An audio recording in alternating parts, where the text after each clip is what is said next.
Hey everybody, Economic Ninja here. No, I'm the real estate ninja. What am I talking about? Hopefully you're doing well. Got a story about foreclosures. Check this out. Foreclosures are rising fast on a percentage basis. Sure, they're nowhere near 2008, but guess what? In 2007, 2006, when I was talking about rising foreclosures, they were saying that's nothing like the last crash.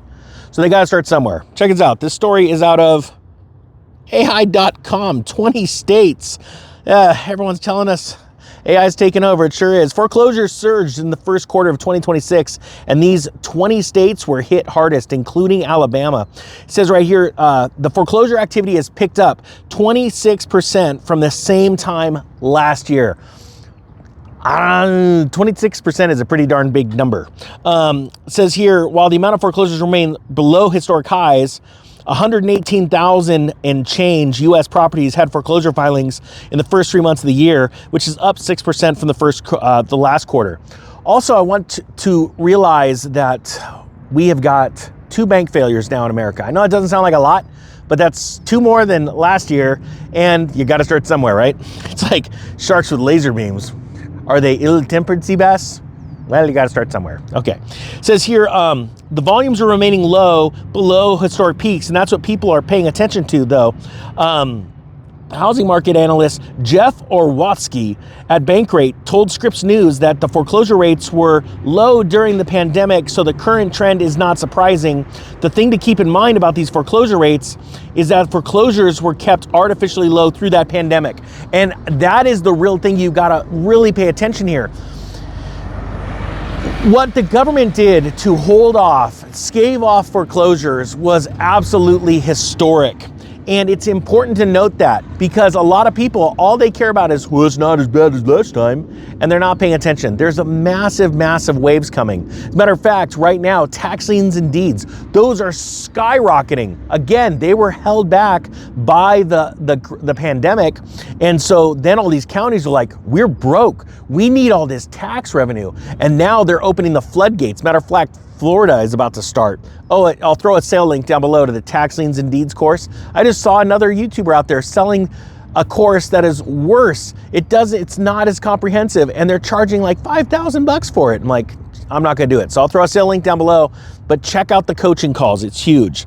Now it says here, the number of properties entering foreclosure, this is important, the pre-foreclosure, has increased similarly across the country, totaling over 82,000 properties in the first quarter of 2026. 5 states led the foreclosures starting in the first quarter. Texas was number 1, Florida number 2, California, Georgia, and New York. A few major metropolitan areas with at least 1 million residents had high foreclosure starts, including Cleveland, Ohio, Jacksonville, Florida, Indianapolis, Indiana, and Orlando, Florida. And I want to remind people, this is how it started last time. It's the large metropolitan areas where in 2003, 2004, the majority of population, the building surge, people pushed into those large areas, especially Las Vegas. Excuse me, that is not professional.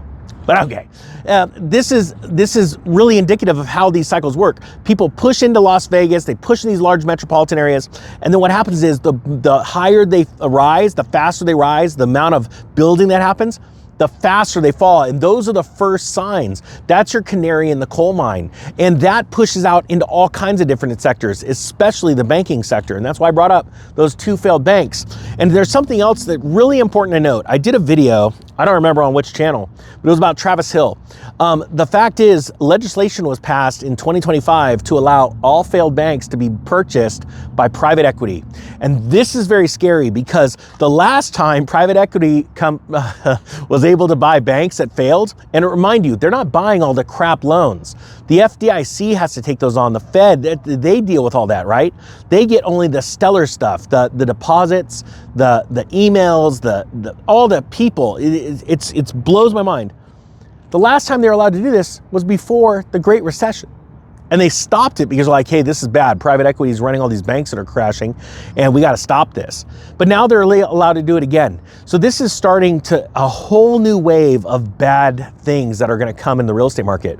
If you want to focus on the most incredible spots, look at Florida. You could buy tax liens right now yielding 18%. And if you get one at 18%, check this out. Let me give you a little tip.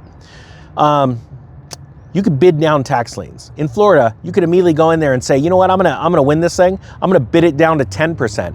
You bid it down, people are like, I don't want 10%, I want 18. And you go win one, and then all of a sudden, the person pays off the loan that you've allowed them through the county to keep their house, and they pay their taxes plus the 10% fine, and you get 10% on your money, and they just paid you back within a month.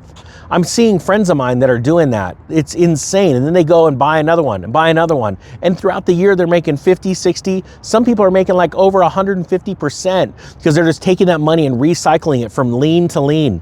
It's absolutely insane how much money you can make. So link down below, I'll throw a sale link. Hopefully you have a great day. The Real Estate Ninja is out.